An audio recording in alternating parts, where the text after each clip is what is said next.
VM?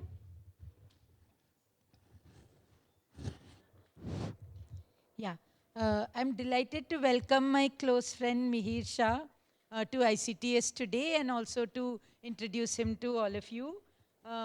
He is, as I think many of you know by now, the most powerful advocate for a sane approach to water development and livelihoods in India and also the world. He is a special person. He's passionate. At the same time, he's pragmatic and he's non-doctrinaire. So, Professor Shah did his PhD in economics from the Center for Development Studies, Thiruvananthapuram. In the late 80s, he conceived of and founded the Samaj Pragati Sahyog with just a few core members, one of whom is Rangu over here, for inclusive and sustainable development of a most backward and tribal region of Madhya Pradesh. And today, they're among the largest grassroots initiatives in India, and they are also a stellar example for the rest of the country. So they've completely transformed lakhs of lives in 72 of these districts, which used to be backward, bringing water security, financial security, resilience to drought, and general awareness among the people and spectacular confidence among the people. So from 2009 to 14, Mihir was member planning commission and he brought about a paradigm shift in the management of water resources as enunciated in the 12th five-year plan. And so in 2015, the government of India invited him to chair two committees, one for restructuring the Central Water Commission and the Central Groundwater Board. And the other committee was to frame a national water framework law and model groundwater sustainable management bill. So, Professor Shah is also the founding signatory of the Geneva Actions on Human Water Security. And he is distinguished visiting professor in Shiv Nadar University. And he's put in that place a very unique and important master's program on water science and policy. And of course, he's a most popular professor in the Young India Fellowship at Ashoka University. I've met a large number of young people who just want to work with him. They aspire to work with him. So with those words, I welcome Mihir for his talk.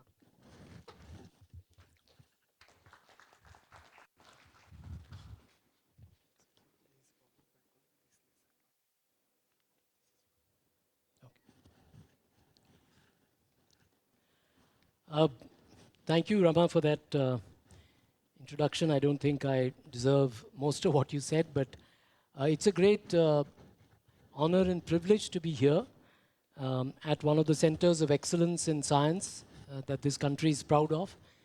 And I'm here to talk to you about water. And I'm here in the hope that through what I have to convey to you, you would realize the extent to which we have forgotten to bring basics of science into the way we manage water in this country, and that a lot of scientific input, if it were to be provided to policymakers, to civil society activists, to governments, it could make a huge difference, a very positive impact on changing the way we are managing water and thereby trying to address the real crisis of water that we face in our country today. So I begin with a brief sort of summary picture of why we speak of a water crisis in India today. And what we are saying is that the right to drinking water and the livelihoods of millions of people today are at risk because of the way we have managed, or shall we say mismanaged, our water resources. And this is at a time when India is a rapidly industrializing and urbanizing society, which places further demands on the stressed water resources of this country and thereby makes even more urgent the need to do something different in order to solve major water problem that we face. The sources of supply are also hitting upper limits. So the potential for augmenting supply is limited, where water tables are falling and water quality issues are increasingly coming to the fore. It is estimated that if the current pattern of demand continues in a business as usual scenario, by about 2030, we will have a 50% deficit in our requirement of water. When I said water quality issues have come to the fore, I was just talking to some of the students a few minutes ago here, and I was describing the kinds of contamination that our groundwater faces now. In different parts of the country, as we drill deeper and deeper for groundwater, we find contaminants of fluoride, of arsenic, even uranium. In Punjab, there is a train which plies daily to the medical capitals of this country. The train is called the Cancer Express, because now people are drinking water in Punjab which is laced with uranium. So we have a very serious set of issues that we need to confront. And on the other hand, the way we are not treating our waste, the waste that comes out from our habitations is not being treated, and our rivers and groundwater are getting polluted by the untreated effluents that we are dumping into them. And these toxins are finding their way into plants and animals, causing severe ecological toxicity. Just to give you a broad picture of what's going on, our cities produce nearly 40,000 million liters of sewage every day, barely 20% of which we have the capacity to treat. And if we look more closely at a more granular level, then only 2% of our towns have both sewerage systems and the plants which will be able to treat this sewage. So it's a very, very serious situation, especially I would say a more serious situation emerging in urban India. Now, with climate change, as you all know, this crisis is the way the crisis appears to the citizens of this country has become even more challenging. And we have more extreme rates of precipitation, which are exacerbating the impacts of floods and droughts. Intense, extreme, and variable rainfall combined with lack of proper drainage means that dirty water enters homes, adding to filth and disease. It is no wonder then that conflicts across competing uses and users of water are growing by the day. So when there is this kind of shortage being faced, there is a major conflict happening. There are dams which have been built to carry water for irrigation. That water is getting diverted for the needs of industry, especially in our industrial emerging cities like Nashik. There are major conflicts almost on a daily basis between people competing for different demands upon water. And this can be from a very micro scale to the much more well-known conflicts such as over the river Kaveri between Tamil Nadu and Karnataka. So conflicts are at the level of when you're extracting groundwater and you're using it in a small village, you're trying to share that groundwater. There are conflicts across that kind of common pool resource, and there are, of course, conflicts on our interstate rivers. If you look at agriculture, which is today the major consumer of water, still the major consumer of water, I should say, in India, 80% of India's water goes into agriculture, but when we examine water use efficiency, it's among the lowest in the world. The relative contribution of canal irrigation has declined over time because the green revolution over the last 30 to 40 years has essentially been driven by the use of groundwater, mainly through extraction through tube wells, deep boring of wells in order to extract groundwater, and that has become the major source of water in the country across the length and breadth of India. But the alarming fact, as I said, is that both these sources of water, whether the water which you are building, which is coming from building large dams across river systems, or the water that you're extracting from groundwater, both have started hitting an upper limit. And the recurrent droughts of recent years and the persistent farmers' suicides. 300,000 farmers have committed suicide in India in the last 30 years. This is something that has never happened before in Indian history. You've had famines, you've had droughts, you've had large-scale deaths due to hunger.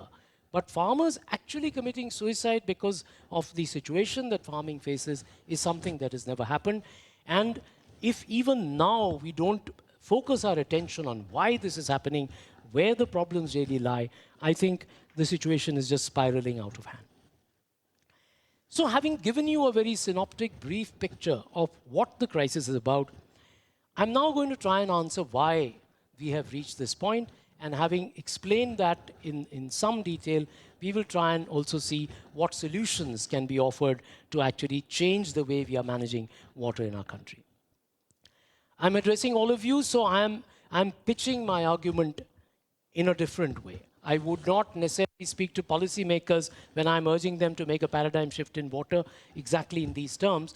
But as I was talking to the students earlier in the afternoon, I think what is not recognized at all is that a lot of this crisis owes to the fact that the basic science of water has been ignored in this country now for decades. And without bringing back science into water, I don't think we stand a chance of providing sustainable solutions to the crisis that we face. Of course, I'm cautioning you here that given the multidimensional nature of water and the many locations from where knowledge on water is generated, we need also to carefully reflect on what must be included within the rubric of science. And I'll try and illustrate this point as I go along in the talk today. So what are the broad areas which make me say that we must bring the science back into water? The first is that we have tried to control and manipulate our rivers, our river systems, without understanding the basic science of river ecosystems. The entire history of dam building in India has tended to ignore what a river ecosystem is really about. Then, as I said, groundwater becoming the main source of water in India, we have continued to extract groundwater without even paying heed to the basics of the science of hydrogeology, and even less to what I may say is absolutely a science of participatory groundwater management. To save our peninsular rivers from drying up, we need to understand the relationship between over-extraction of groundwater and river flows. And I'll try and illustrate this point in the talk today. We also have what is sometimes now described in the literature, actually, as hydroschizophrenia, where we look at surface and groundwater separately, where we look at drinking water and irrigation separately, and sanitation and drinking water in silos. Doing this has disastrous consequences for our management of water. Our approach to floods, which I will touch upon briefly today, cannot be successful unless we adopt the latest understanding of the room for the river approach that countries, for example, like Netherlands, which are these low-lying nations which have had a history of flooding and actually have the same approach which India has followed till now of building embankments and dikes to try and prevent the water from entering habitations. That approach has to be abandoned, is what I'm arguing, and I will briefly speak about what the new approach to managing floods can be, what we mean by the room for the river approach. And finally, as an economist, it would be wrong if I were to ignore the fact that the kinds of incentives that we have created in the water space, that structure of incentives has to completely change, because those incentives, whether they were the advisable incentives or not, have contributed greatly to engendering the water crisis that we face today. And I'll be trying to explain this point in some detail. So let's start now examining briefly the experience of water in this country since independence. We all know that when India became independent, the first Prime Minister of India is on record as describing the large dams on our river systems as the temples of modern India. It's an understandable statement at a time when India needed to create irrigation capacity, needed to generate power for the needs of a growing economy. But we must also remember that since independence, we have invested 400,000 crores in building major and medium irrigation projects.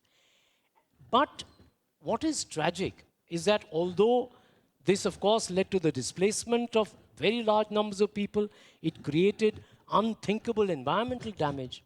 The primary reason for creating these dam structures itself is today can be seen as not having been met adequately. The trillions of liters of water that are stored in our large dam projects are not reaching the farmers for whom this water was meant. So the primary purpose itself is coming under question. And there is no one better than the present Chief Minister of Maharashtra, who in a recent debate in the State Assembly actually made this statement, which I'm, quoting him from, and which is that Maharashtra has the largest number of big dams in this country. As many as 40% of India's large dams are in Maharashtra. But when you look at the agricultural area in Maharashtra and how much of it is irrigated, it's hardly about 18%, which is less than half the national average. So it's a paradox which the Chief Minister is strongly highlighting for the people and for the lawmakers in Maharashtra, that if you don't give water to a farmer's fields, you can't save him from suicide. We have pushed large dams, not irrigation. This has to change. It couldn't have been said better. So what is it that we need to do to actually make water reach the fields of the farmers and not just languish stored in the reservoirs where we have built the dams? We need, as I'm calling it, a paradigm shift. We need to shift the focus from endless construction to management and maintenance and last mile connectivity. Most of India's development problems, when you examine them in some detail, you will find that we have not addressed questions of last mile connectivity. We build the large dam, we build the main canal system. So if you've seen a Sardar Sarovar main canal, it's like a river. It's an extraordinary piece of engineering. It's something to be admired. But when you go and look at the fields of farmers in Kutch and Saurashtra, and you wonder whether that canal, the main canal of the Sardar Sarovar project, whether it has actually been connected in a way that provides the water to the farmers' fields. And this is not only the case of Sardar Sarovar. You take dam after dam in this country. We have the Chief Minister of Maharashtra's testimony. The water is simply not reaching the farmers for whom it was meant. And the answer is quite simple, that the dams were constructed by teams of civil engineers. If you look at the Central Water Commission, it is populated by civil engineers. These are people whose expertise lies in construction. It's in construction of large dam projects, in construction of canal systems, but surely you can't expect them to go out into the fields and explain to the farmers how this water will flow into their farms, how that water needs to be shared, how that water needs to be managed. That's something which has to be done by the farmers themselves. And for that purpose, the farmers need to be mobilized by people with a very different kind of expertise. And that's where I'm saying our understanding of science has to become much broader than it has been so far when it comes to water. So the fact that you need to manage this water, you need to understand how institutions can be developed. These are different areas of expertise which the people managing in water in India just do not have, and we have not provided those kinds of professionals, those kinds of sets of expertise to people who are, or institutions which are supposed to be managing water in this country. So when we examine success stories in this regard, and I'm telling you that all the examples of solutions that I'm going to cite in the talk today are all from work that has been done on the ground by many governments in India, by many civil society organizations in India, by many professionals in India. And therefore, this is real proof of concept on the ground that we are citing to argue that there is a paradigm shift which is not only necessary, it is possible to execute and execute at scale. So what has happened there is that there are water users associations of farmers. These water users associations manage the command areas, as they are called, of these large dams where their farms are. And they actually work out a system of distribution and sharing of this water. They also work out a system of pricing of that water. They call it the irrigation service fees, which farmers are very much prepared to pay once they know that this water belongs to them. This is the water that they have to together manage, and this is a common pool resource which people have to come together to share in a manner which is both efficient and equitable and sustainable. So what I'm arguing is that if we were to do that in the command areas of all the large dam projects that we have constructed in our country, we could quickly add as much as 24 million hectares to irrigated area at a cost which is less than half that would be incurred in building more and more new dam projects. And the costs of those dam projects, I'm talking only of the financial costs. If you add the costs of displacement and environmental destruction, that would be an astronomically higher cost that the country would have to incur.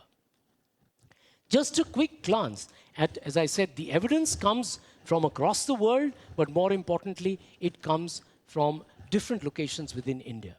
All of the countries mentioned here, and these are countries similar to India, they are countries dissimilar to India, there are advanced capitalist countries, there are a range of nations which have all moved towards what is called irrigation management transfer. It's also called participatory irrigation management, where the command areas in these countries are being more and more managed by these kinds of farmers associations, water users associations. And within India, in the states of Gujarat, Madhya Pradesh, and Andhra Pradesh, there are extraordinary examples of successes achieved in this direction. When I was Member Planning Commission between 2009 to 2014, I had the privilege of working with the government of Madhya Pradesh, and the irrigated area expanded at a rate which I'm not sure there is any parallel even in human history, from 6 lakh hectares to 30 lakh hectares, essentially by shifting the focus from construction of newer and newer projects towards a more participatory irrigation management of the water that already existed in the command areas of these dams. So on the one side, we need to change the way we manage water. But on the other side, as I said earlier, as an economist, it's quite clear that we have to change the structure of incentives that governs the water sector. We know that 80%, and more than 80% of our water is being taken by agriculture. But do we realize that this is largely going into the growing of crops which are highly water intensive?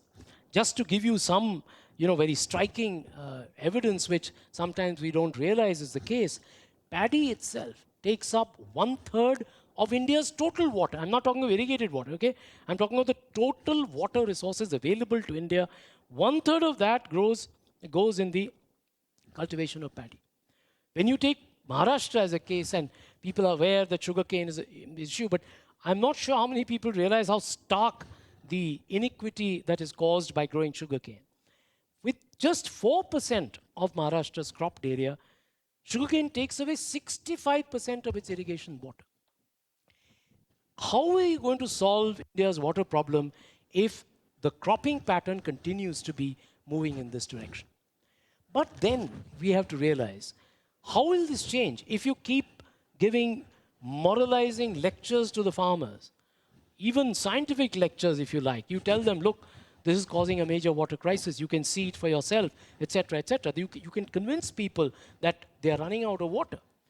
But the fundamental reason why people are growing wheat and rice primarily in this country, and they are the water intensive crops that they are growing, is because they are the two crops that the government is procuring at a minimum support price from the farmers.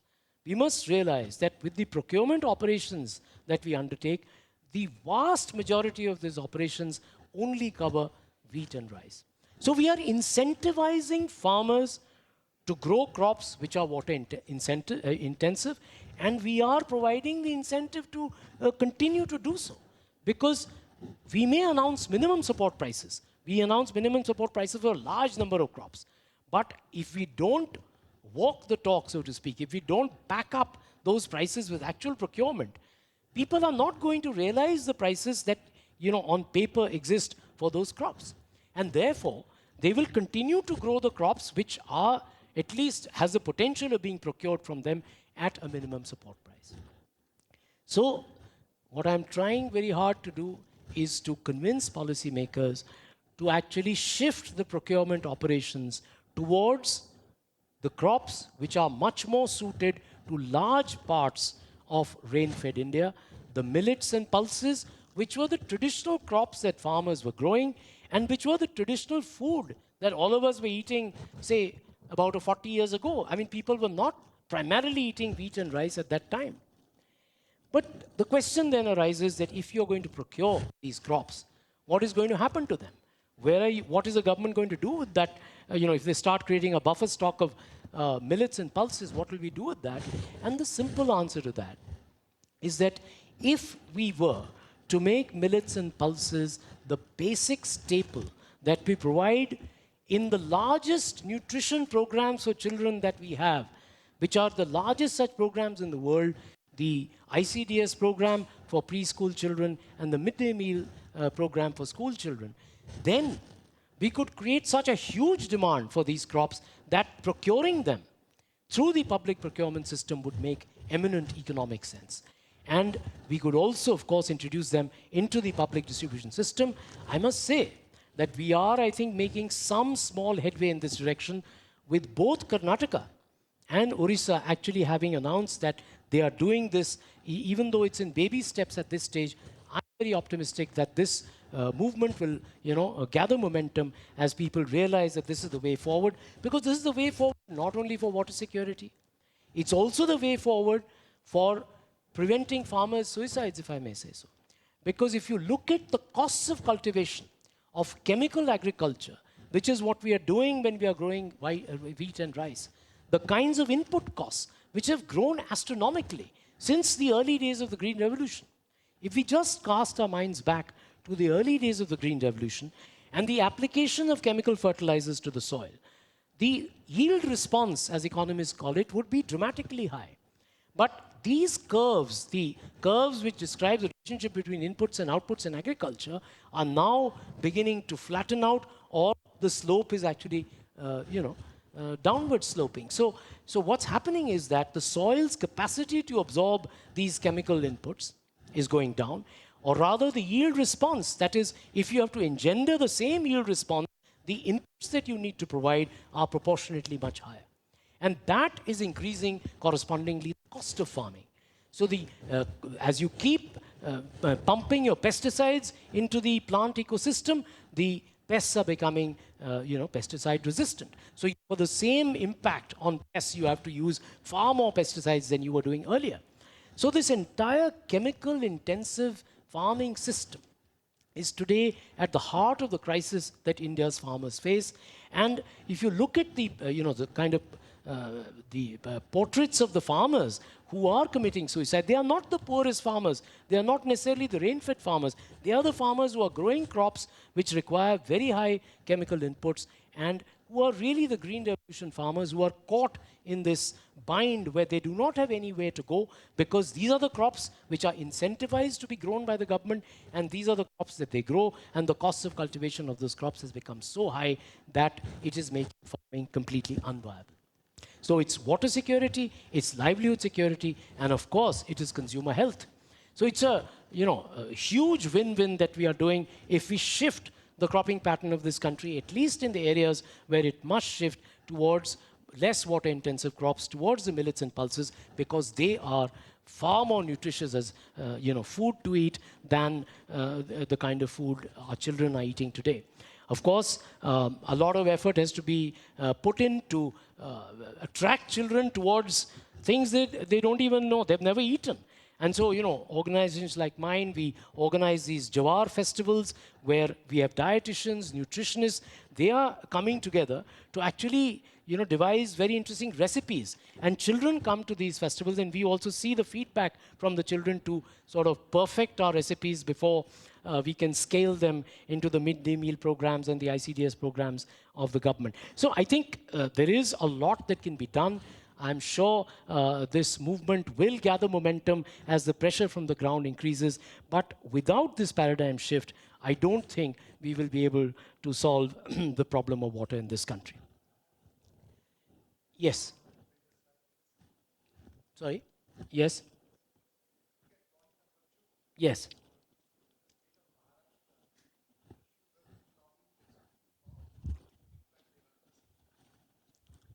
Sure.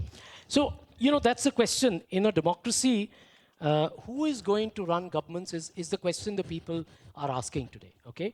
And the water crisis hits everybody. That's the thing about water, and we'll just come to groundwater.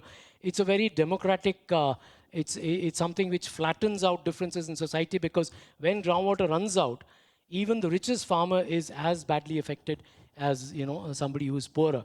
So I think you're right. These are questions which the people of Maharashtra are asking even as we speak. And it's important for us to highlight the gross inequities that happen as a result of growing such crops. So, this is exactly water is what will test the strength of India's democracy, if I may say so. And without that pressure coming from below, these changes will not happen. Now, one of the major initiatives that have been recently spoken about and seem to excite the popular imagination. See, the thing is, we often say crisis drives the reform. This is a kind of cliche. But the fact is, the crisis can drive, reform within courts in either direction. Either we can move towards, in fact, a more scientific and sustainable understanding of water, or we can move towards what sometimes is called gigantism, as the late Ramaswamy Iyer would have described it. So you start imagining that these very mega projects would be the real answer, because without that we can never solve the problem of water. So what is the proposal? All of you would be familiar with it. The interlinking of rivers, which is a huge mega project for interbasin transfer of water, which today is estimated to cost 11 lakh crores. And this is a cost which is only the financial cost. It does not include the cost of land submergence, resettlement and rehabilitation, or the energy cost, which will be massive in this case to lift water. What has also been overlooked is that periods, when rivers have surplus water, are generally synchronous across the subcontinent. In fact, there's more evidence, recent scientific evidence, which shows that this synchronicity is actually increasing. So there's a paper in Current Science which describes that. And given the topography of India and the way the links are envisaged, they would actually bypass the elevated dryland areas of central and western India. So that's, major weakness of the project. But much more, to the point, speaking at ICDS, where we have a potentially great project on the Indian monsoon coming up, I'm very interested to actually learn from all of you about the major threat that some scientists are speaking of this interlinking of rivers scheme to the very integrity of the monsoon cycle in India. So what is being said is the following. See, the great engineering slogan, if I may call it that, is that the water of rivers must not be allowed to flow wastefully into the sea. The notion is that the water of rivers which flows into the ocean is a waste, and we must stop that water from going into the ocean and use it for meeting human needs. Now, this has become kind of a rallying point for engineers in the Central Water Commission and elsewhere. And what this completely overlooks is the fact is that if this water were to actually stop flowing, I mean, God forbid that day would come and happily, if I may say so, the links are proving so difficult to execute for many, many good and maybe sometimes not so good reasons, that maybe that day will not come when we see this eventuality. But as students of science, I think it's very important for us to project scenarios of what may happen if this eventuality were to come true. So what is being said by these scientists is a group in JNU. This is again an article published in Current Science, which is arguing that the water of the rivers that flows into the ocean creates a low salinity layer, in the upper layer of the ocean, because it's fresh water. Naturally, it's fresh water. The salinity of the ocean in the upper layer is reduced. That gives rise to the high temperatures and the low pressure, which triggers the Indian monsoon cycle. If that were to stop happening, if we found through the studies of the salinity that in fact the low salinity layer is disappearing, then we would have reason to actually worry about the future sustainability of India's monsoon cycle itself. So I think these are questions of science which we need to urgently address, and I'm here also to urge many of you, if you could give some of your time and energy into trying to resolve these questions, and therefore inform the policymakers that this sounds good, but it has these kinds of very dangerous possibilities inbuilt into them, and therefore it may be better to abandon such an idea. So we've spent some time, because of limitations, we cannot continue in a discussion which needs, in fact, much more comprehensive treatment, that is on India's rivers. I must necessarily come to the question of groundwater. Because groundwater is India's single most important resource. Water resource. India is also the largest consumer of groundwater in the world, leaving China and the United States way behind. There is no other country which is more groundwater dependent than India. It provides 80% of our drinking water needs and 2/3 of our irrigation requirements, which, as you know, consume 80% of India's water. Over the last 4 decades, the Green Revolution, whatever we have added to irrigation, 84% of that has come from groundwater.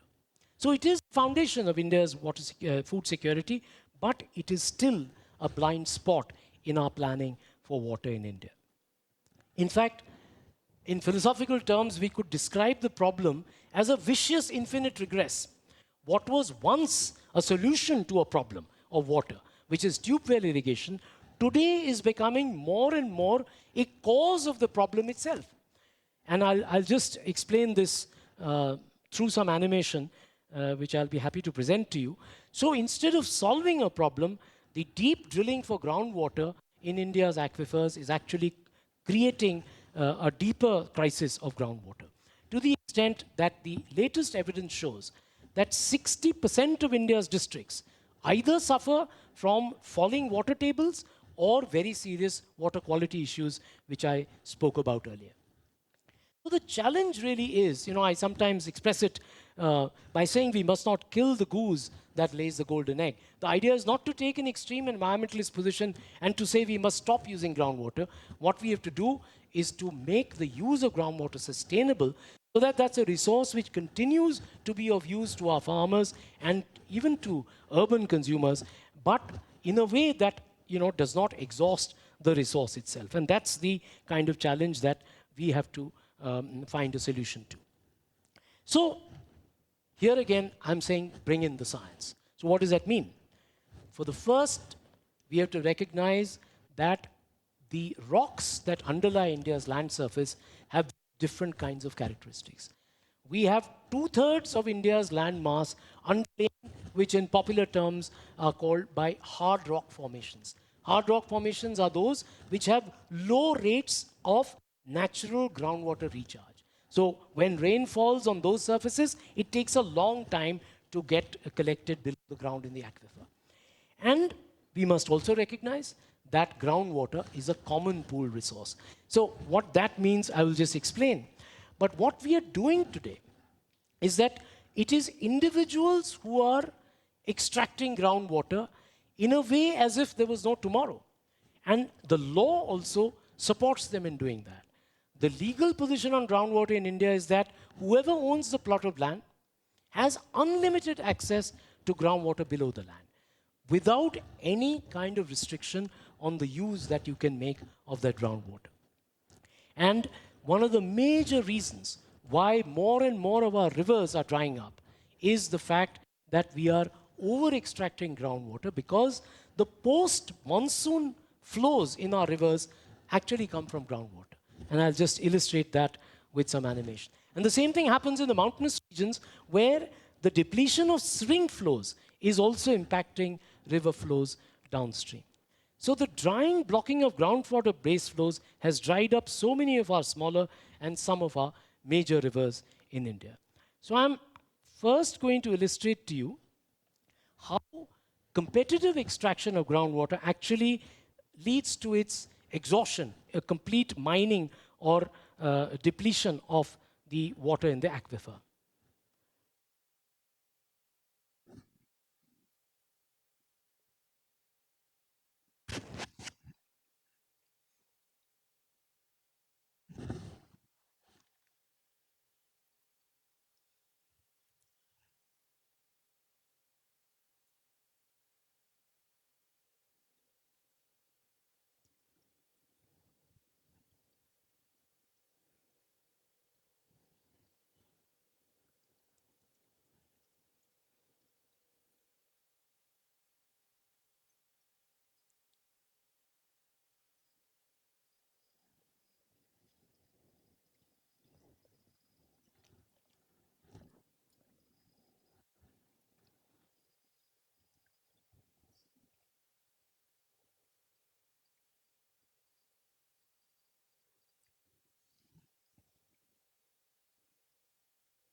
It would not be an exaggeration for me to say that this animation actually summarizes the history of India's Green Revolution over the last 3 to 4 decades.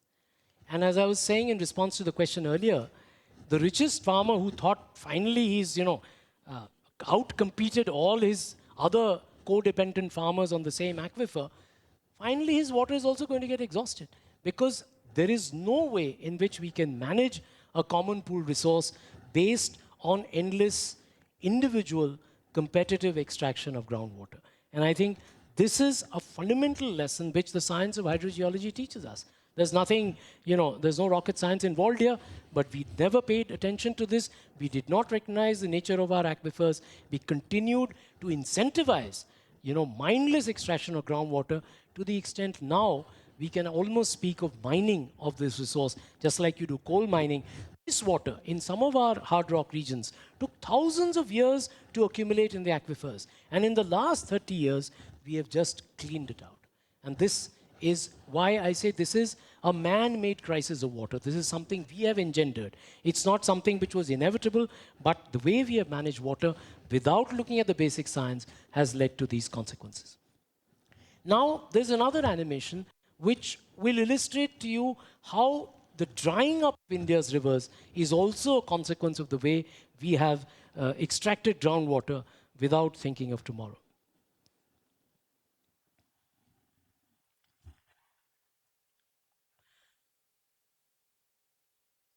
So in the early stages of groundwater extraction, a river is a gaining river. It is gaining from the water which is coming from the base flows of groundwater. But as groundwater extraction increases,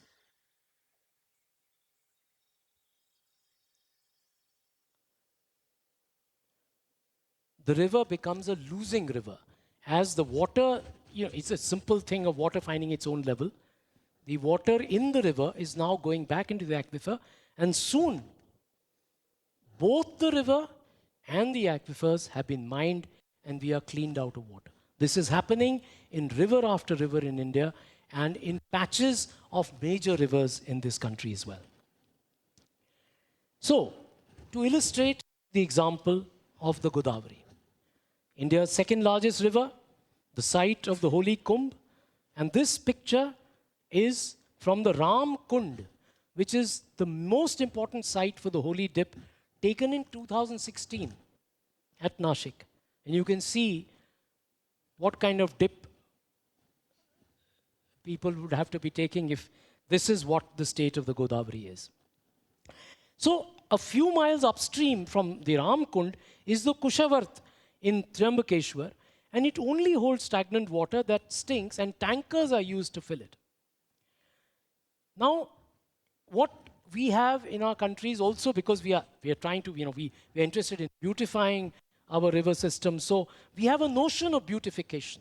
And beauty in India, somehow concrete cannot be far away when we think of beauty. Because somehow mud we find dirty.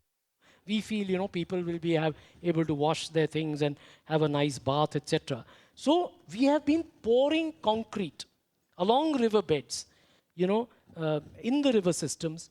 And what happens? The natural springs, which used to feed the river in the post-monsoon period, have been completely blocked, and thereby the river flow is drying up. So, these are some of the pictures from, what I was saying about the concrete. So this is what the blocking of the base flows from natural springs has done to the Godavari, and the consequence is seen where the river is completely drying up. You are blocking the base flows and you're leading to this kind of consequence. So what I was saying was, if the scientists are not going to inform the policymakers about the interconnections between surface and groundwater, our rivers cannot be saved. It's a very happy fact that river rejuvenation is a major concern in India, being voiced by the government, by many civil society activists and organizations. But without understanding this fundamental science that underlies river flows, I think we are going to move in the wrong direction, and we may not end up protecting rivers. We may actually end up harming them. So what is the way forward? Again, my example comes from case studies of successes on the ground. But the first point we must quickly put outside the room is that If we have 30 million groundwater structures, and this is the latest, and it's a number which grows by the day as we speak, we cannot be managing them through a license quota permit, Raj. We cannot have inspectors going and seeing whether people are extracting too much groundwater. You can imagine the kind of multiplication of corruption that that would lead to. It's a bureaucratic nightmare. It can never succeed. So the way forward again is participatory aquifer management by primary stakeholders. And there are examples. There are examples at scale in the states of Andhra Pradesh, Madhya Pradesh, Maharashtra, and Kutch, some of which my own organization is involved with, where millions of farmers have come together to manage their aquifers once they know how much water there is, how much water is going to last if we continue to grow water-intensive crops, and if we do proper crop water budgeting, which is the term that is used, if you do crop water budgeting, you can arrive at the right combination of crops which will enable you to actually make sustainable use of the water found in your aquifers. Of course, it has to get aligned with the macroeconomic structure of incentives, which would enable them to make a profit while growing crops which are less water intensive. So, it has to be all of one piece. All these reforms have to come together if we are going to save the water in this country. So I'm, again, not being able to spend too much time. I think it's already become quite long that I've been speaking. So I'll move on to an issue closer home. And I was talking to the students about this before this talk started. This is a simple chart I have made. Actually, it's only my effort, and I'm sure there would be gaps in this table. But you can see how urban flooding has become a more and more recurrent phenomenon in more and more cities across the country. And this is something we need to pay very careful attention to, because here again, we have completely forgotten the science as we have tried to do urbanization in our country. So what I'm here to appeal to all of you is that we must protect and prioritize our urban local water bodies. These water bodies have traditionally acted as sponges for excess water, and their natural drainages have provided a safe exit for flood waters. So all our major cities have these, most of our major cities have river systems flowing right through them. And what was required was that the drainage lines which characterize these river systems needed to have been protected. And part of that is these urban water bodies, because if you do not protect them, if on the other hand, you again concretize them, you build upon them, the real estate mafia. So you were talking of lobbies. Well, there's a very major, powerful force here as well, which is taking over urban land and is building upon parts of urban, India, which is vital if we are going to have a strategy for managing urban floods. It's the National Disaster Management Agency which has said, and it's useful to quote the fact that the official agency is aware of this fact, but does not bring it to bear when urban land use planning happens. So ideally, natural drains should have been widened to accommodate higher flows of storm water, because with climate change, the intensity of rainfall being greater, there are times when there is more than what they call the 1,000-year flood. That is happening. So on the contrary, there have been large-scale encroachments on natural drains and river floodplains. Consequently, the capacity of natural drains has decreased, resulting in flooding. Now, here is again a brief chronicle of the kind of richness of water bodies that cities in India had. Chennai 600 in the 1980s. Hyderabad 3,245 hectares of wetlands lost in the last 13 years. Kashmir Valley 50% wetlands lost in the last 30 years. Bangalore 262 lakes in the 1960s. I'm not sure whether the figure of 10 is right. You may know better, but that's the estimate. Hardly 10 have any water. Bellandur and Battur, which is used to grow green vegetables, laced with cadmium, copper, and zinc. I'd be very scared to be eating vegetables if, I was living in the vicinity of these lakes. And of course, the extraordinary reason why Bangalore is becoming famous across the world, not a very good one, the Bellandur Lake catching fire 2015, 2017, 2018. Some dramatic photographs which I was able to extract for this presentation. 70 million gallons of sewage enter this lake every day. The lake catches fire, whether through solid or liquid waste floating on its surface or flammable methane generated from its oxygen-starved waters. So I was talking to the students, I said, look, about these lakes again. In the last 2 days I've been in Bangalore, I've learnt about extraordinary citizens' initiatives to actually protect the lakes. But I also recognize the kinds of questions of science which are not answered yet. Do we look at these water bodies as actual sources of water for Bangalore's people? Or do we preserve them as for the ecosystem functions that they provide in terms of flood management? What is the interconnection between the water in the lakes and the groundwater that is found in Bangalore, which is becoming a very major source of water for the people of Bangalore, completely unaccounted for? There are no accounts for what's happening to this groundwater. The interconnections in the water cycle between different elements are something which we have not studied in the detail and the science that we require behind it. I would say it would be a great service if scientists could work in collaboration with civil society and government to try and understand the science and then inform policy based on this science.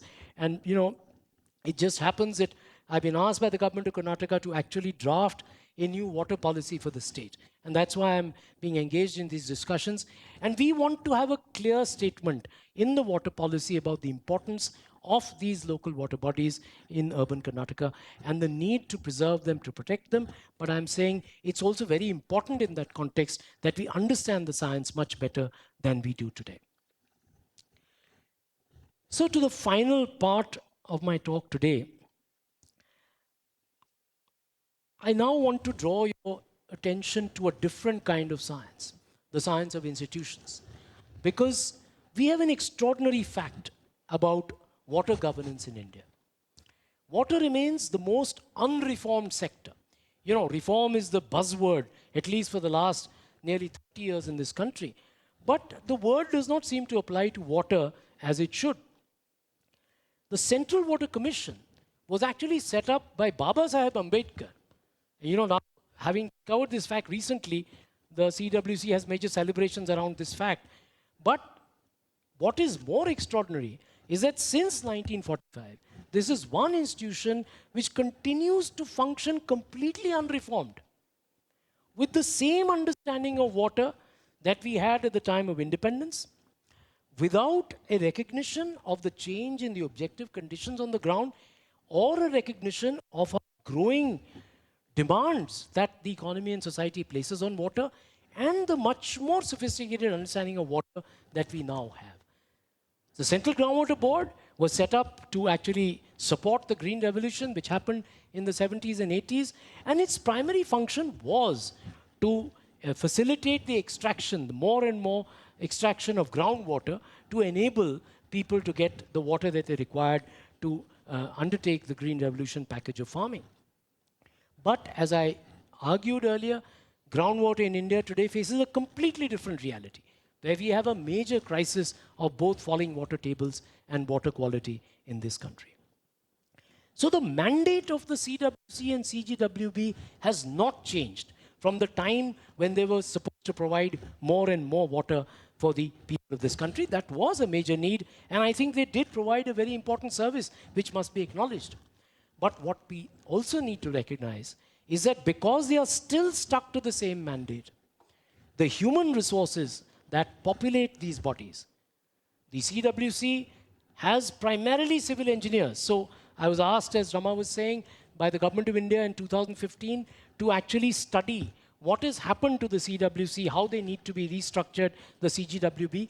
And when we actually mapped the human resources, they were primarily civil engineers, very few irrigation engineers also. There was no one from the social sciences, there's no one from agronomy. The disciplines which are required for proper management of irrigation water do not exist within the CWC. The structure and modus operandi of these institutions are still those which were based on the requirements of a very different era. The CGWB, primarily populated by hydrogeologists, who would be able to prospect, in a sense, for groundwater, just like you do coal mining, oil mining, you can also mine for water. But the fact is that if we want to move towards a new paradigm shift in water, in the management of water, we need a very different set of professionals. I'm not saying we don't need civil engineers or hydrogeologists. We need them very much. But firstly, they must talk to each other. You know, they cannot work in the kind of isolation that they have been working for all these decades. We saw the fate of our rivers and why surface and groundwater interaction is not understood.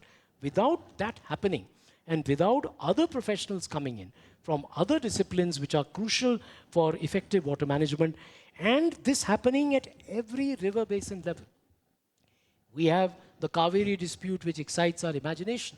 But what we don't realize is that the dispute has long gone past the date at which it could have been resolved, because the fundamental reasons why the dispute arises are not being addressed. The way we are consuming water, whether in Tamil Nadu or in Karnataka, is so unsustainable that there cannot be a solution to the water conflict that is arising over the waters of the Kaveri.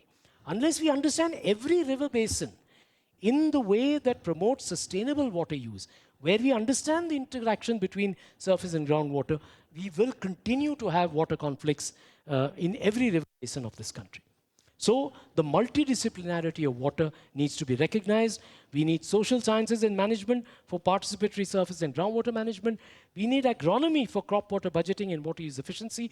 We need ecological economics for an accurate understanding of the value of the ecosystem services that are provided by river systems. And of course, we need river ecology, which is essential for river rejuvenation.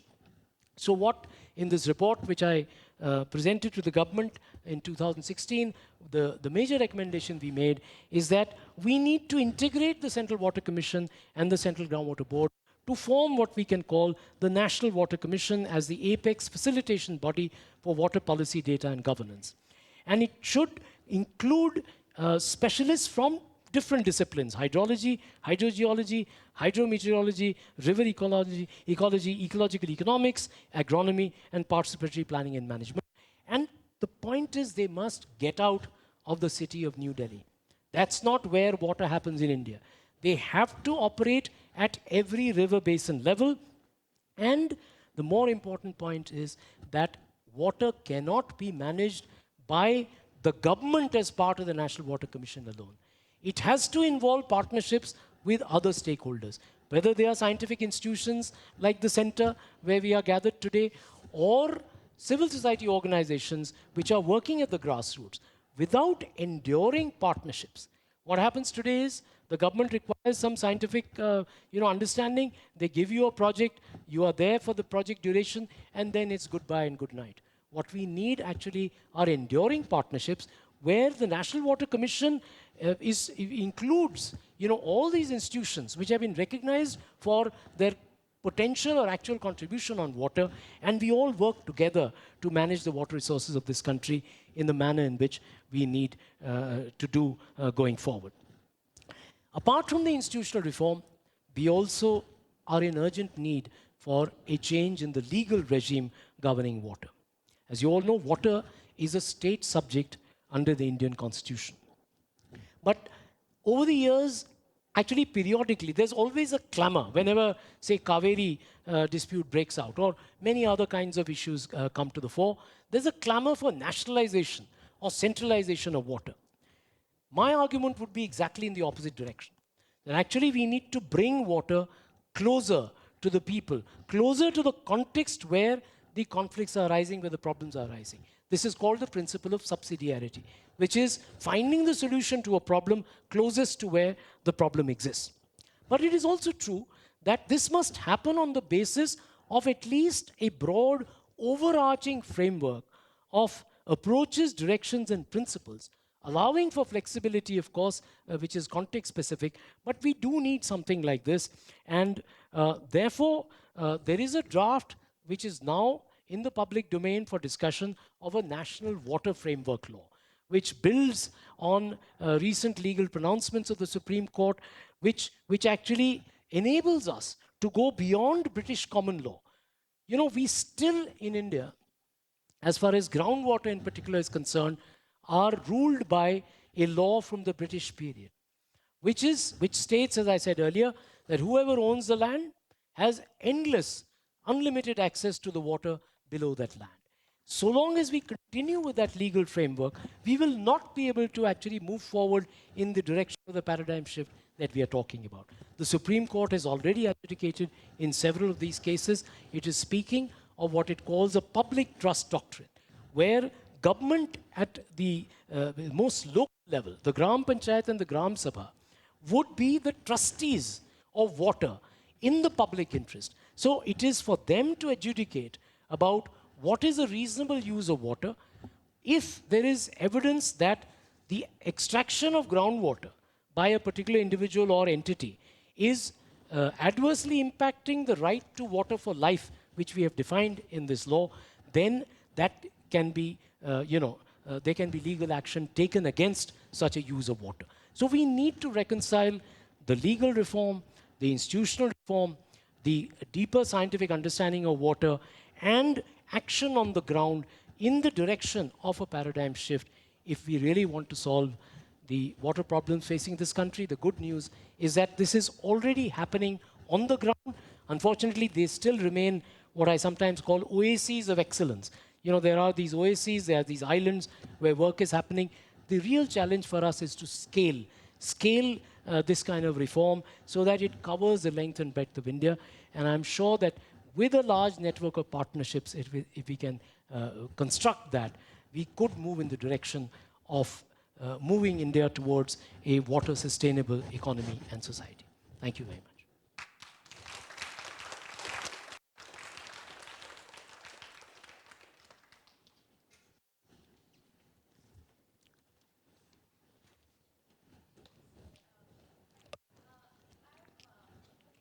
Brief background about myself. Yes. Sir, I'm a lawyer. I've worked as an environmental lawyer, and therefore I've tried to understand some bit of the science and thought that goes within it. And it was very refreshing to hear what you had to say. But I find that in practice there are a lot of contradictions. Okay. And what I wanted to primarily ask you was on the way you framed this talk about bringing science back. Okay. But I'm wondering at what point did science leave the building? And because a lot of the decisions that are taken on environmental projects or developmental projects, including big dams, are supposedly scientific. We have a whole appraisal process. Yes. There is an appeal process which is examined by a tribunal which has members of the scientific community. And despite these checks and frameworks in place, we find that the decision making is deeply flawed, which is why river linking projects have actually received environmental clearance and constructions are allowed on floodplains.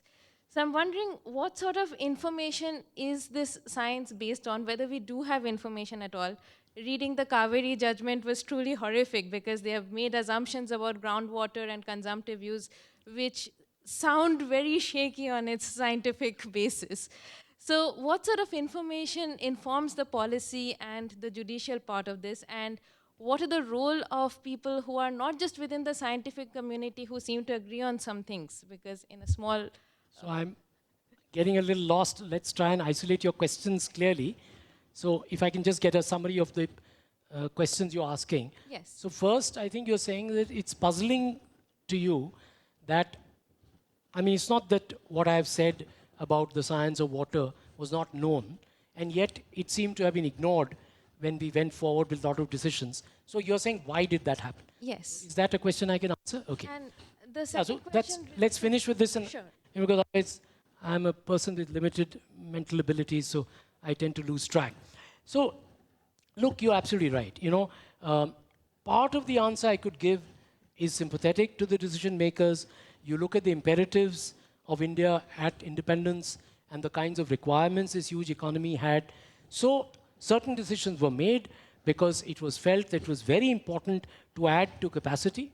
The irrigation capacity, the power capacity that the country had, and therefore we went ahead.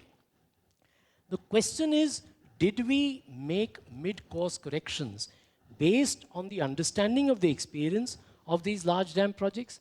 and the growing understanding of river ecosystems that the scientific community was generating. And unfortunately, the answer to that is no. And I think I gave you several pieces of the answer. The first, I was talking of the political economy of corruption. You know, 400,000 crores is not a small amount of money. That's the kind of money which has flowed down, in a sense, these river systems. And that has been a major scam in this country, if I may say so. Unfortunately, the urban imagination does not move towards, you know, things like irrigation. We don't focus our attention. Civil society action on that is limited. So we are aware of many other scams, but we have not paid attention to what has been, in my view, a very major scam. The Chief Minister of Maharashtra actually was hinting at that. If you see a speech recently by the Minister of Water Resources, you know, the current minister, he actually said this to the engineers in a recent meeting that I know why you guys are pushing for these big dam projects. So I think there is an acknowledgement, but as you know, unless there is the political will to act in a different direction, we will not get there. I think the second part of the answer is that we have not paid enough attention to the evidence. I'll give you the example of, you know, one of India's leading water experts, the world's leading water experts, Professor Tushar Shah. He was a great advocate of the Sardar Sarovar project. You know, unlike many other people in civil society, he was an intellectual who strongly supported that project.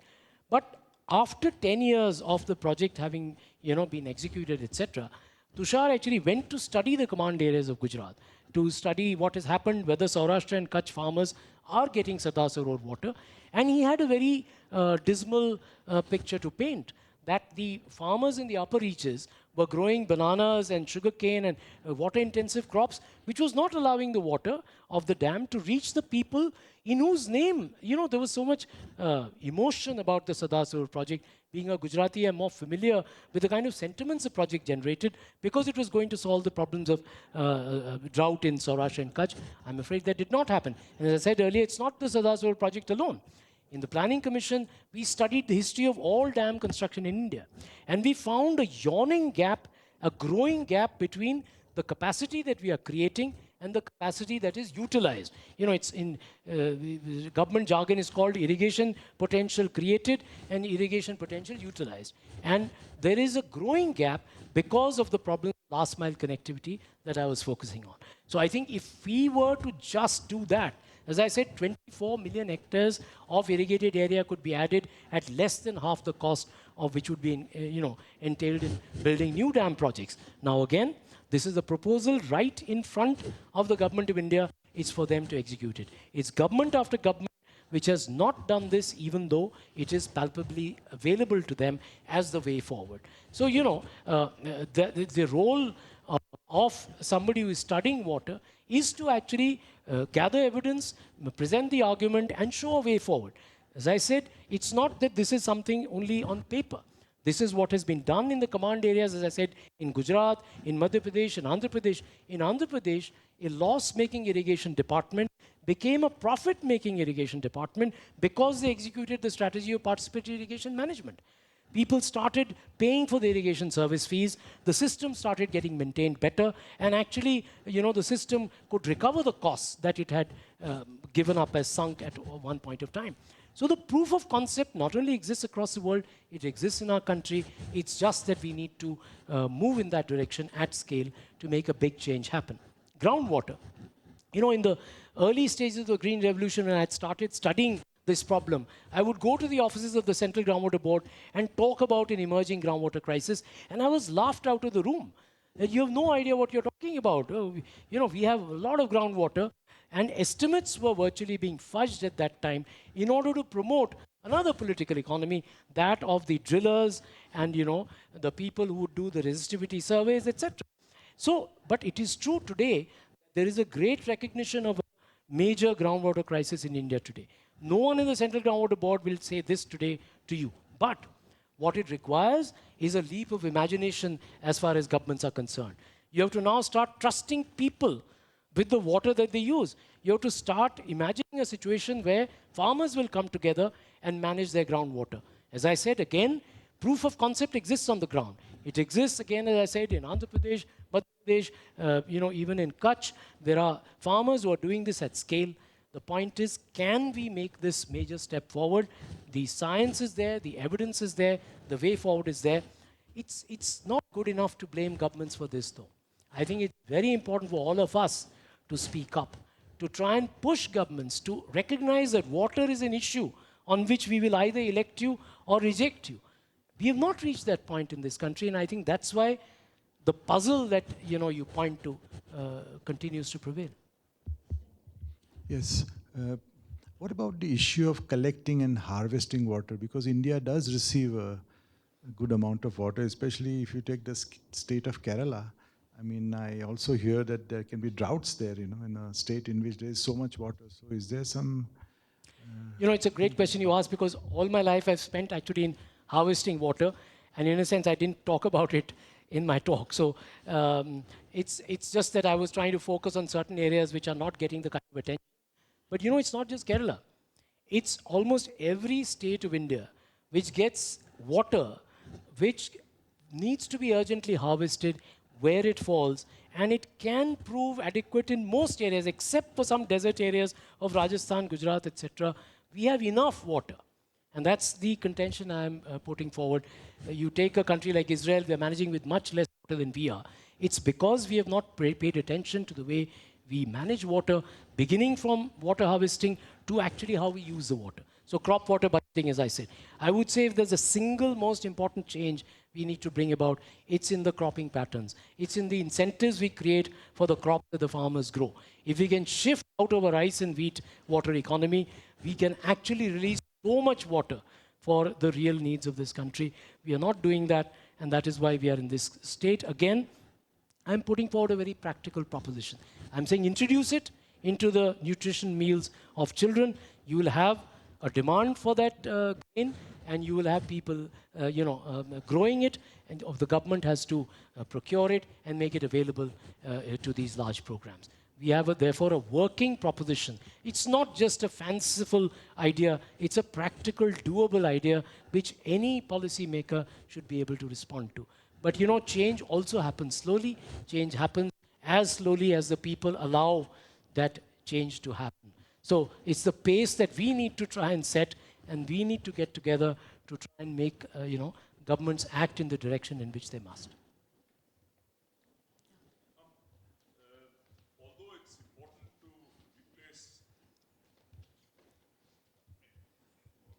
It's important to replace rice and wheat and things by millets. There are areas of the country where it's such a deeply rooted part of the tradition that you could ask, all right, if they are going to grow paddy, aren't there better ways of doing it? Now, I understand that our way of growing rice can be improved enormously without supplanting rice altogether.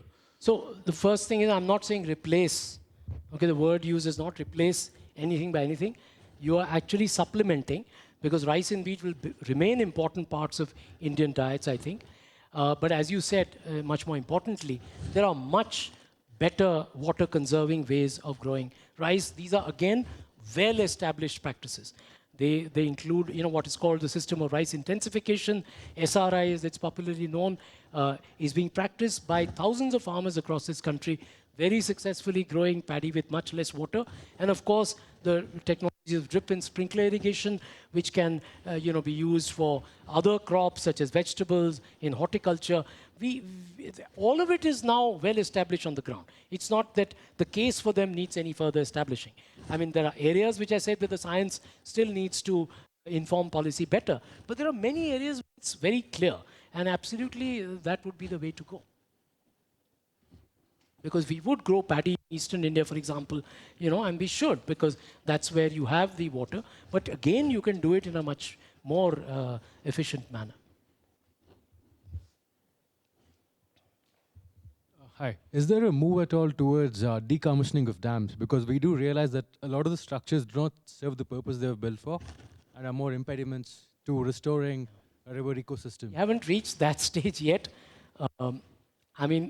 The arguments, for example, that we made in our report submitted to the government recently were that first try and use the water that is there in your dams. Actually, you don't need to spend so much money, which in any case, I didn't mention, but the money spent on these dams, the kinds of cost escalation the average cost escalation, which I hope you understand, when you commission a dam, its cost is so much. When it's actually completed, the average is more than 1,000%. 1,000% is a number not so easily comprehensible. I'm in an audience which will probably comprehend it. When I speak in other audiences, it has to be explained. But what is 1,000%? It's some unimaginable figure, but that's the kind of figure we have for cost escalation. So what I'm saying is decommissioning is happening across the world. A day may come when it happens in India. The day has not come yet. At least if we can decide that without even constructing any further dam structures, we can utilize the water that is available in them much better, we can make a huge contribution and addition to India's irrigated areas. As I said, 24 million hectares is it's actually an estimate vetted by the Niti Aayog. So this is an official estimate of what can be done without building a single new large dam structure.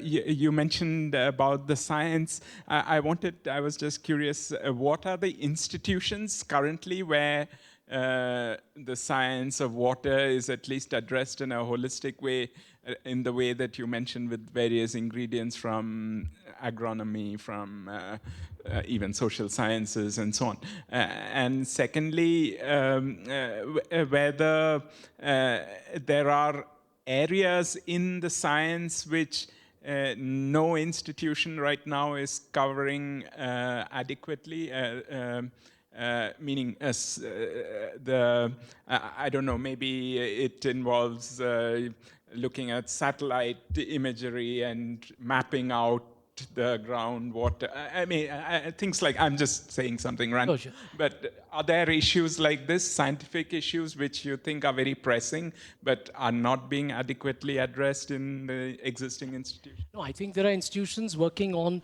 parts of the puzzle, right? That's essentially what's happening. So many of the IITs are deeply engaged in research in water. They do inform the Ministry of Water Resources also with that research.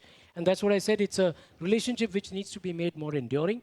But more than that, what I'm finding is, what I was saying, why, for example, at the Shiv Nadar University, we have created this new program on the MSc in Water Science and Policy, is that we do not have, almost across the world, there are very few programs which reflect the multidisciplinarity of water in the way I presented in my talk, where you have social sciences, management, agronomy, hydrogeology and civil engineering working together. So I think that is one of the major challenges which, we are trying to encourage more and more academic institutions to look at water in a more holistic manner. But of course, there are these questions, which are so important, which are not yet answered. For example, as I said, the monsoon cycle itself. What are the factors that could be endangering? In the earlier discussion we were having with Rama, one of the questions was whether over-extraction of groundwater could actually be impeding cloud formation, because of the way it impairs the process of evaporation, evapotranspiration, etc. So I'm not qualified to answer that question. But certainly these are questions we must explore. The monsoon cycle being impeded by the interlinking rivers is another one. The entire question of the nature of the aquifers. How, India has embarked, that's one of the successes that I could say I recorded in my stint as member planning commission, that we initiated a national aquifer management program. But the point is we initiated it, we don't have the human capacity to undertake it, because the groundwater boards, instead of becoming stronger as groundwater became more important in India, have actually been decimated. Their human resources, even the hydrogeologists in the Central Groundwater Board, or let's say the Karnataka State Groundwater Board, are declining by the year. And it's true of state after state. So the fact is we need far greater capacity, which can only come through a large network of partnerships with academic institutions chipping in to actually make a contribution to this National Aquifer Management Program. What is the most cost-effective way of actually mapping these aquifers? What is the way we can involve the primary stakeholders in understanding? Because, you said satellite imagery, etc. A lot of it exists. How much of that scientific knowledge input are we making available to the people of this country in an accessible, user-friendly manner? Today is the time of the apps. Why don't we have apps which answer simple questions of primary stakeholders of water, which can be devised in partnership with scientific institutions by governments, urban local bodies, gram panchayats. All of them should actually become part of this huge endeavor to answer the problems partly of science and partly of communication, and communication is key. Even if you have the answers, unless we present them in a manner which people can access, I'm not sure how much use they have. A lot of these maps are stacked up in government offices. I actually see them physically, and they've never got out of there because it was a project, the National Hydrology Project, for example, with a lot of funding from government of India and abroad. So naturally, you have to produce good-looking outputs. How much of them have actually reached the people for whom they were meant? Yeah, a lot of what you've suggested also demands a behavioral change as people of the country. So my question is that, are you also looking at becoming part of schools and curriculum so as to inform children on all this? Related to that, there were also some projects, at least in Kerala, on rainwater harvesting, which was hugely successful because they were based on schools. So do you have proposals to address them? Absolutely. I mean, this is so important that right from childhood, I mean, behavioral change is a term which sometimes makes me uncomfortable because it's actually about, people understand, they get the knowledge. We are talking about the accessible scientific input. If you provide it to people, people automatically, change so-called behavior, because that sounds like a sort of animal in the lab type of feeling I get. Although behavioral economics is a big, burgeoning area, but I do believe that it's about making informed choices, about making informed decisions, and we are not sharing that information which is vital to a person to understand which crops can be sustained given that aquifer, what can be done to save the lakes. I mean, I think we need to come forth with a set of answers which also are doable. It's the same, you're talking of school children, I feel the same challenge when I talk to policymakers. It's not that all of them are not interested in solving the problem. How can we say that? They are desperately looking for solutions. Are we offering them doable propositions? That is a challenge that we face as water professionals. And I think it's a challenge we need to take much more seriously than we do. We tend to be dismissive about decision makers, that their behavior is not okay or that they are corrupt. It's not always the case. There are situations where people genuinely don't know how to move forward in a situation. And I think if we worked harder on that, and exactly as you say, right from the school curricula, we have those kinds of content going into, teaching them whatever it is, related to water, I think it would make a huge difference. Yes, sir. Sir, is there any attempt for the utilization of sea waters, like in India or something? Is there any policy or any projects going? Well, as always, as I said, like the interlinking of rivers, desalination is the buzzword in many circles because it again serves certain interests, as you can imagine, and it's the high-tech solution to problems which may or may not require that solution. I don't want to sound an anti-desal fundamentalist either. I'm saying let's examine the cost effectiveness of that versus other solutions which we have not tried, which probably are more people-friendly, are more eco-friendly, and also more cost-effective. But certainly desalination is the buzzword in coastal areas of this country. I mean, for Chennai and so on, and there is an exploration going on. It's not something that you can rest, just like the interlink of rivers is a thing which will continue to carry its own momentum. But I think the challenge is to come up again as scientists to understand what are the ecological costs of desal. I mean, this, to add to your list of questions which the science is underdeveloped. We need to examine that, and then the cost effectiveness as well, because the financial cost also. So I think these are very major questions. It's good if we can answer them early before they, this whole thing of RO, for example, these RO plants. I mean, this is the big buzzword. I was told recently, politicians are very attracted now with the water ATMs coming up in Bangalore, and then the RO plants to be set up. The kinds of ecological disasters that follow the setting up of these RO plants is actually known science, but not transmitted science. And it's not something people are actively aware of. If they were, I think they would think twice before moving so gung-ho into that direction. So there's always, one is the unanswered questions of science, the other is the uncommunicated insights of science. I think both become tasks which the scientific community should take more seriously.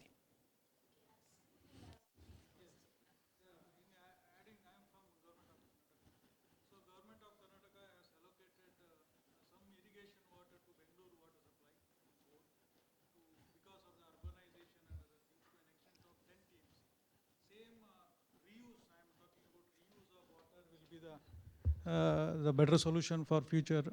Yes. Seeing that in BWSSB, we are treating 400 MLD of sewage and we are transferring it to the Kolar nearby district, wherein we wanted to fill the lakes of the Kolar in series and in order to increase the groundwater in that scenario. By considering that this project will be a successful project in future, so the reuse of the urbanized sewage water for the non-potable use will be also a solution to No, this. absolutely. It's a part of the solution, but you know, exactly the way you articulated it so well, the scheme. I think the science of that is still not fully understood. It's a very massive intervention we are making. We need to have more informed science, a more informed policy based on the best science. But I agree absolutely that it is reuse and recycling of urban wastewater. In fact, in the 12th plan document, we made it a precondition for JNNURM support to cities that you have to do that. You have to treat your water and your sewage a bit together, which we have kept separate. You know what I talked of hydroschizophrenia, water and drinking water and sanitation. In the Swachh Bharat mission, we could face challenges because we have focused only on sanitation and not as much as on water, and I think that's going to create a problem. So I think it's absolutely right that urban India especially has no choice but to start using treated sewage water for as many uses as possible. For agriculture, the question is what is the level of treatment that is required? What implication does it have for the crops? Because if you're going to eat that food, I think we need, again, to be better informed about the implications. It's an interesting example. It's happening in many parts of the world, but I think we need to be informed by the best practices and the best science before we undertake that on a very large scale. An important and absorbing lecture. So before I hand over to Rajesh, let's thank Mihir for that. Thanks.